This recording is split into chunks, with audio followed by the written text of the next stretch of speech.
Hello guys, meron tayong air fryer na gagawin. Ang kanyang brand ay Kuchin Lux. Kuchin Lux. Ito ay walang power. Ayan oh. So sa akin pamamaraan ng pagtingin sa ganito ay inuuna ko muna yung door switch, no? Kasi may switch po ito, may tinatamaan yung pintuan na ito or yung tawag nito, yung container na to, kasama na yung kanyang cover, front cover. May tinatamaan na switch dito, yan, hahanapin nyo lang po. Ito lock to eh. Ito oh. So, susundutin nyo po yan o ipupush up nya. Ipupush up nyo. Yan o. Naririnig nyo may tumutunog pag pinipindot. Then, try natin.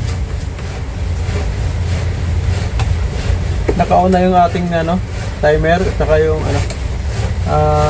temperature control. Then, i-push up natin ito.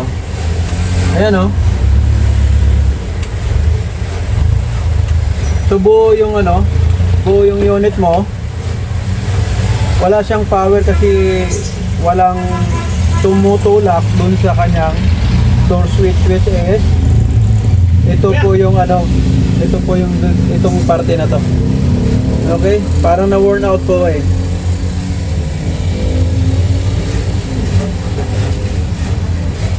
May tumawag lang sa atin at nakisuyo lang doon sa kanyang motor. Makikiparada muna, no? Ito po, balik tayo dito sa ating ginagawa. Ito yung kanyang ang tawag nito, pinaka pusher, no? Ay na pudpud na rito. Oh.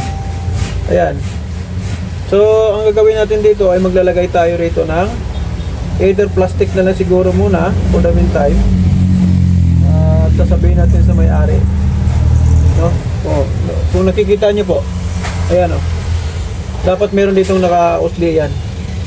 Dito sa gitna na yan. Parang nakaganito siya.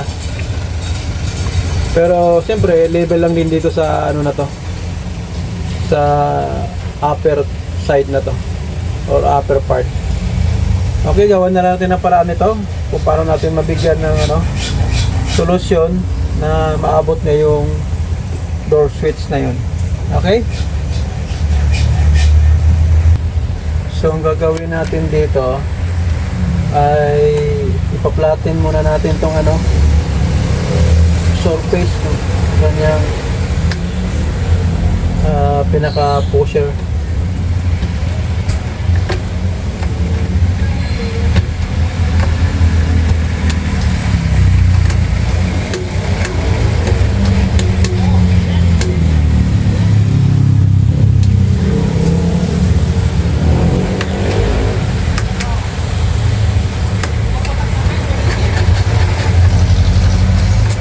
Yan. So, gagamit na lang tayo ng epoxy para matibay siyang kumapit dyan. Kaya lang ito ay medyo matagal matuyo ito.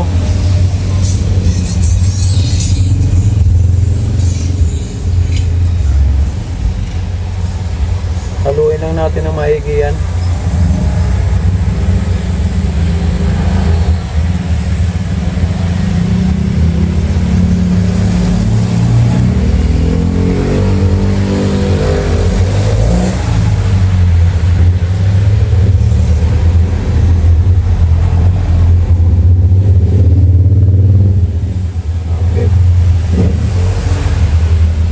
So nag-form na lang ako. Kahoy ang ginamit ko na lamang kasi wala tayong plastic na pwedeng mag-resist sa init. So try natin ito.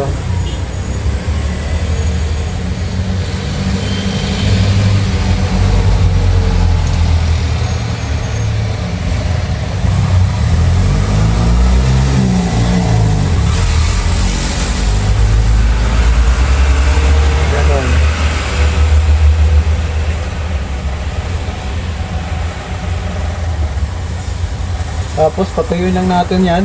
Ayan. Patuyuin lang natin yung epoxy. Tapos testing natin kung ubra yung ating naiisip na yan.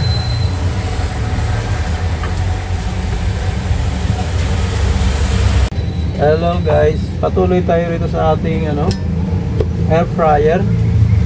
So pagkalipas ng ilang oras na pagpapatuyo, ito natuyo din yung ating epoxy. Yung nilagay natin na pinaka poser nung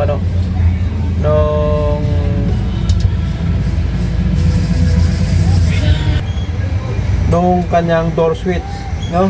I-try na natin.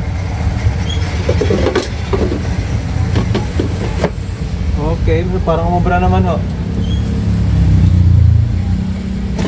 Okay.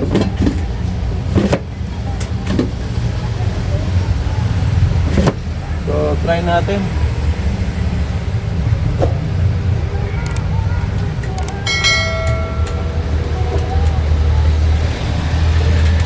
Ayun, may power na siya.